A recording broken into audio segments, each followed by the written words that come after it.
Hello there. Let me ask you something. Have you ever noticed your body sending you little messages? A strange ache, maybe, or a sudden feeling of weariness that you just can't quite explain? I'm sure you have. It's a common part of our journey, after all. But what if I told you that some of these quiet whispers are actually urgent warnings? So many of us simply dismiss them as just getting older. But ignoring them, it can mean missing the precious opportunity to find peace and to provide comfort when it matters most. It's a silent danger, you see. Not of physical harm, but of unprepared hearts and words left unsaid. But here's something I've learned in my 30 years as a family doctor. Your body isn't trying to scare you. It is trying to prepare you. It has a natural, beautiful wisdom to it, and today, I'm going to help you understand its language. I'll never forget a patient of mine, let's call him John. A wonderful man who loved to go fishing on the weekends. He lost about 20 pounds over 2 months and simply joked that he was finally fitting back into his old trousers from college. His family didn't think much of it either. But that weight loss, it was a sign. And by the time they understood, they felt they had lost priceless time for the most important conversations. John's story taught me just how vital this knowledge is for everyone. So, in this video, we're going to walk through 7 of these critical signs together. And more importantly, I won't just tell you what they are. I'll share how you and your family can respond not with panic, but with compassion, dignity, and love. And please, stay with me until the very end. The 7th sign we'll discuss is the one that is most often misunderstood, and knowing it can bring a profound sense of peace to both you and your loved ones in the final moments. Everything we discuss today isn't just from medical textbooks. It comes from decades of holding hands, of listening to stories, and of sitting with families just like yours. This is real-world wisdom, shared from the heart. Before we dive in, I truly want to know if this is something on your mind. If these worries I've mentioned feel familiar to you, please do me a favor and comment with a simple yes below. It lets me know you're here, and it shows others in our community that they are not walking this path alone. Okay, let's get started. All right, let's begin with our first sign, and it's one that often appears quietly, without any fanfare. Sign number 1. Rapid and unexplained weight loss. This is exactly what I saw with my patient, John, the gentleman I mentioned, who loved to go fishing. It often starts subtly. You notice your belt needs a new notch, or that old, comfortable sweater now hangs a little more loosely on your shoulders. You haven't changed your diet. You haven't started a new exercise routine. But the pounds are just disappearing. Now, to understand why this happens, I want you to think of your body like a classic, well-loved engine. For decades, it has run beautifully. But as it ages, it naturally becomes less efficient at taking in and using fuel. The digestive system, the very core of that engine, begins to slow down. The body cells, which once eagerly absorbed nutrients, don't take them in the way they used to. And here is the most important thing I want you to understand. This is not a matter of willpower. It is not a failure. It is the body, in its own profound wisdom, intelligently conserving its remaining energy. It's shifting its focus away from building muscle and maintaining weight, and towards simply supporting its most vital functions, like the heart and the brain. This physical change is almost always accompanied by a clear, relatable symptom, a noticeable loss of appetite. It's one of the most common things I hear from families. They'll say, "He used to love my Sunday pot roast, and now he barely touches it." Foods that once brought immense comfort and joy may no longer seem appealing at all. Favorite dishes might suddenly taste different, or a person may feel completely full after just a few small bites. These are not acts of defiance. They are clear signals from the body that its needs are changing. Hospice nurses, the incredible people who specialize in end-of-life care, see this first. They will tell you that this combination of unexplained weight loss and a declining appetite is one of the most reliable indicators that the body is beginning a significant, natural transition. It is not a choice. It is a process. So, what can we do? The instinct, born from love, is to try to fix it. To encourage, to coax, even to plead for just one more bite. But I am urging you to let that instinct go. Do not try to force feed. Forcing food or drink on a body that is shutting down its digestive system can cause physical discomfort, bloating, nausea, and even pain. Instead, you must shift your entire goal. The mission is no longer nutrition. The mission is now comfort. This is where your love can truly shine. Offer small, simple things. A few ice chips to soothe a dry mouth. A single spoonful of a favorite pudding or applesauce. Simply moistening their lips with a small sponge can be a tremendous act of relief and care. You must release the guilt that so many families feel. So, I want you to make a promise to yourself. Stop focusing on cleaning the plate. Start focusing on the precious, peaceful moments you can share together at the table, even if no food is eaten. Your quiet presence is the only nourishment that truly matters now. Sign number 2. Persistent and extreme fatigue. Now let's talk about the second sign. And this one, Itis A feeling that goes far beyond the normal tiredness we all experience. This isn't the kind of weariness you feel after a busy day playing with the grandkids, the kind that a good night's sleep can fix. This is a deep, profound, and unrelenting exhaustion. It's a fatigue so heavy that even walking from the bedroom to the kitchen can feel like climbing a mountain. Holding a simple conversation can feel like a monumental effort. The reason for this is beautifully simple, in its own way. The body's core systems, the heart, the lungs, the circulatory system, are beginning to work much harder with far less available energy. I sometimes ask my patients' families to imagine it like a phone battery that's permanently stuck at 5%. The body, in its incredible wisdom, directs every last bit of that remaining power to the most essential tasks, simply keeping the heart beating and the lungs breathing. There is very little energy left over for anything else. Not for movement, not for alertness, and not for social engagement. A very common and relatable symptom you'll see is a dramatic increase in sleep. A person might sleep for most of the day and night, waking only for very brief periods. From the outside, it can look like they are withdrawing from the world, and that can be painful to watch. But I want you to reframe what you are seeing. They are not withdrawing. Their body is conserving. It is doing exactly what it needs to do to survive. I remember a patient of mine so clearly, a lovely woman named Carol who had been an elementary school teacher for 40 years. Her family was deeply worried that she had fallen into a depression because she had stopped reading, which had been her greatest passion in life. But when I sat with her, she took my hand and she whispered, "Doctor, my body is just so heavy."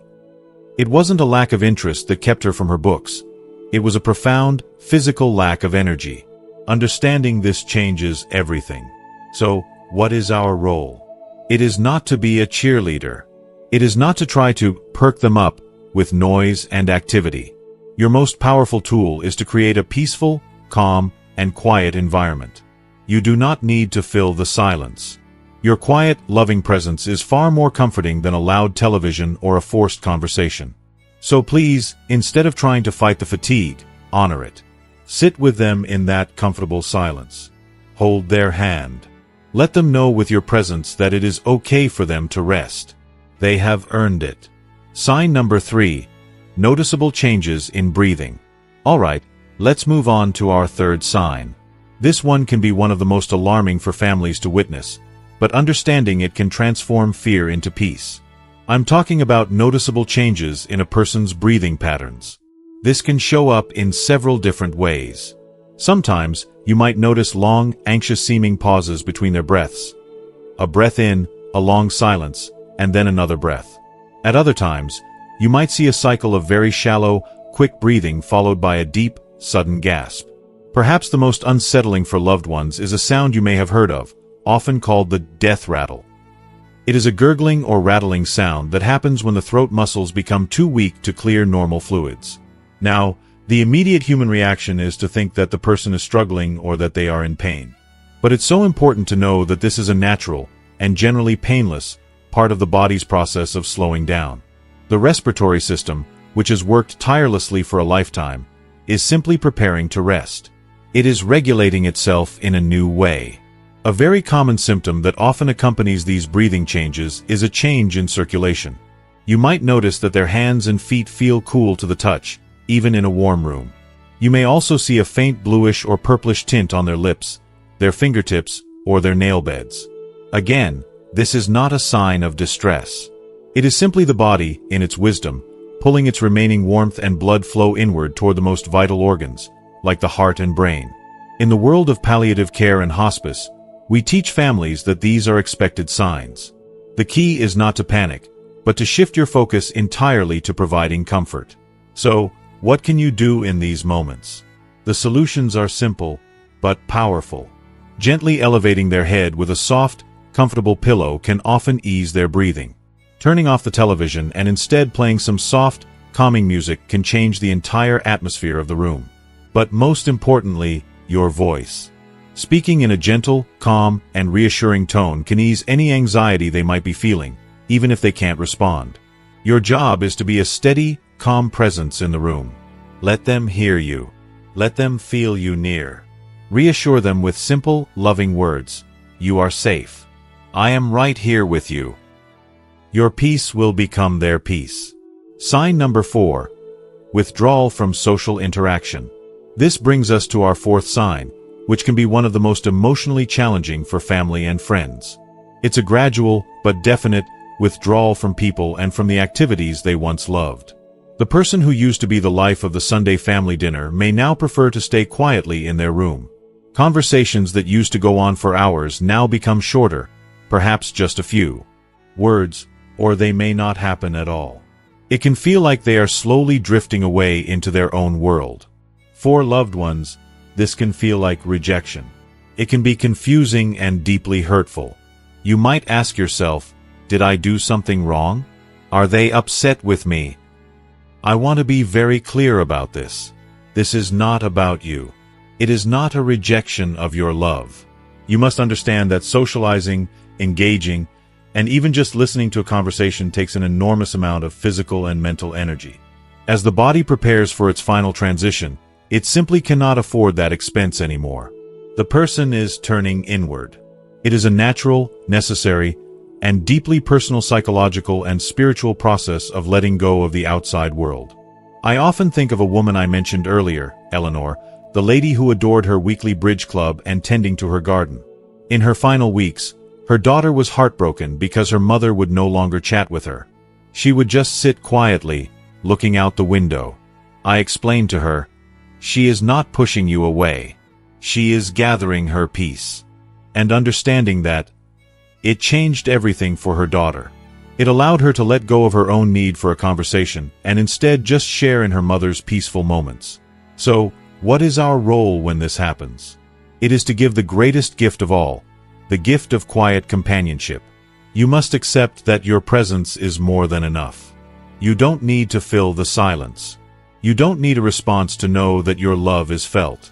Sit in a chair nearby and read a book. Put on their favorite old music softly in the background. Or simply sit with them, holding their hand in comfortable silence. Let go of your need to be acknowledged, and instead, offer your unconditional love through your quiet, steady, and peaceful presence. Sign number 5. Decline in appetite and thirst. Let's talk about sign number 5. This one often happens alongside the weight loss we discussed earlier, and for families, it can be one of the most difficult to witness and accept. I'm talking about a significant decline in both appetite and thirst. It's a scene I've heard described hundreds of times. The dinner plate, filled with a favorite, lovingly prepared meal, comes back to the kitchen almost untouched. An offer of a cool glass of water or juice is gently refused. It's so hard for us to see, because for our entire lives, we have shown our love and care through food and drink. It's how we nurture. It's how we connect. And when that is refused, it can feel like our love is being refused too. But we must understand the profound wisdom at work here. The body is intelligently and methodically shutting down the systems it no longer needs, and the digestive system is one of the first to be deprioritized. It takes a tremendous amount of energy to process food and liquids. As the end of life nears, the body no longer signals hunger or thirst because it needs to conserve that precious energy for more essential functions. This is not a conscious choice. It is a deep, biological imperative. Now, trying to override this process can actually cause more harm than good. Forcing food or fluids on a body whose digestive system is slowing down can cause significant physical discomfort. It can lead to bloating, nausea, cramping, and can even interfere with breathing. I have seen families, acting out of pure love, insist on interventions that lead to stressful and expensive hospital visits costing thousands of dollars, all for a goal that the body is no longer trying to achieve. So what, then, is our loving response? It is to completely shift our focus from nutrition to comfort. Focus entirely on mouth care, which can provide tremendous relief. Offer a few small ice chips for them to melt in their mouth. Use a little sponge swab, dipped in cool water, to gently moisten their lips and tongue. If they are able to swallow and show a flicker of interest, perhaps a tiny spoonful of their favorite ice cream or applesauce could be a moment of pleasure. But the goal is no longer about calories. It is about care. I want you to give yourself permission to release the guilt. You are not starving your loved one. You are not failing them.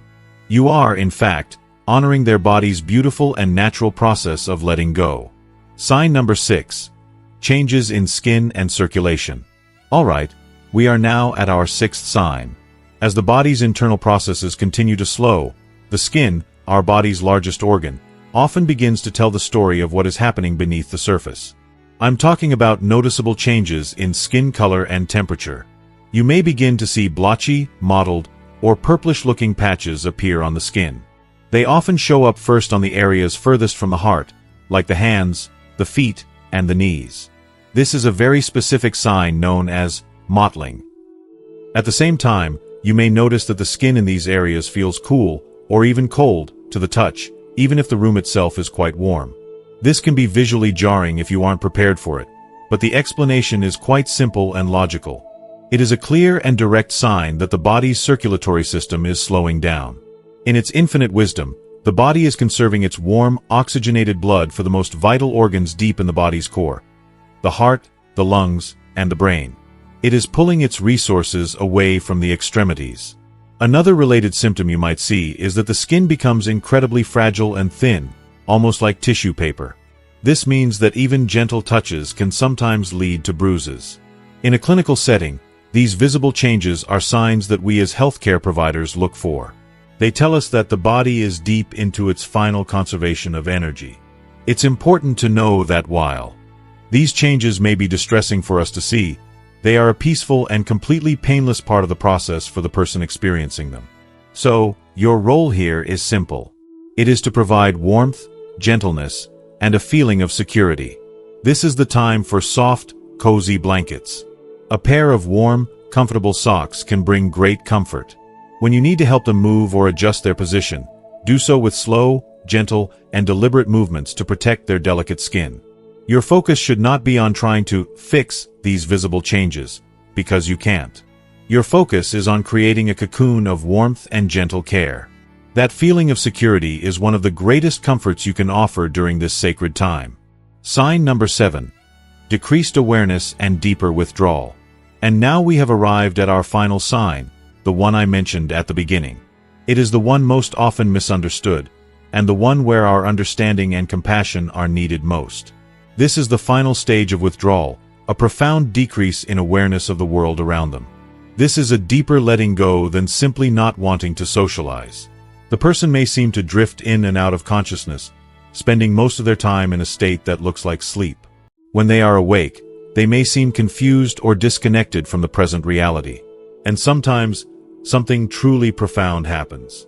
They may begin to speak to people you cannot see, perhaps their own mother or father, a beloved spouse who has already passed, or other figures from their past. For families, this can be incredibly confusing and even frightening. You might think they are hallucinating or delirious. But in my decades of experience, I have come to see these moments differently. This is often not a sign of distress. For many, it appears to be a very natural and comforting process. The mind is beginning to detach from this world and, perhaps, is beginning to see the next. These visions are often a source of great peace for the person, as if they are being met by old friends to help them on their journey. During this time, a person may no longer seem to recognize you, or they may not respond when you say their name. This is, without a doubt, one of the most painful moments for a loved one to experience. It can feel like the connection is lost. But please, hear me when I say this, it is not a reflection of their love for you. That love is still there. Their spirit is simply focusing all of its energy inward for the final, sacred transition. So, what is our role in these final, precious hours or days? You must assume they can always hear you. Hearing is believed to be one of the last senses to fade. This is not the time for small talk. This is the time to speak from the very bottom of your heart. Give them the last gifts of your words. Say the things that need to be said. I love you. Thank you for everything. You were a wonderful father. And, most importantly, give them permission to go. It's okay to rest now. We will be all right. Hold their hand. Let your gentle touch be your final, most powerful conversation. Your presence, your love, and your peace are the greatest gifts you can offer as you help guide them home. As we come to the end of our time together, I want to bring us back to the story I shared at the beginning, about my patient, John. After he passed away, his family carried the heavy weight of regret, feeling they had missed the signs. But a few years later, life brought them another journey when John's wife, Mary, began her own decline. But this time was different. This time, they understood the language of her body. When she began losing her appetite, the very same sign they had missed with John, they didn't panic. They didn't push or plead. Instead, they sat with her. They shared old family stories, they played the music she loved from her youth, and they filled her final days with peace, instead of fear. That knowledge we have shared today was not just information for them. It was a gift. The gift of a peaceful goodbye. I hope you see now that these 7 signs are not a countdown to fear. They are not a medical checklist of doom. They are a roadmap to compassion. Each sign is a quiet invitation from the body to shift our focus from fighting a battle to providing the most profound comfort we can. It is an invitation to give another human being the most sacred and beautiful gift we can ever offer. A peaceful, loving, and dignified ending. Knowledge is only truly powerful when we decide to carry it with us and to put it into action. So now, as we wrap up, I have one important question for you. What is the one commitment you are making to yourself or to your loved ones after watching this video?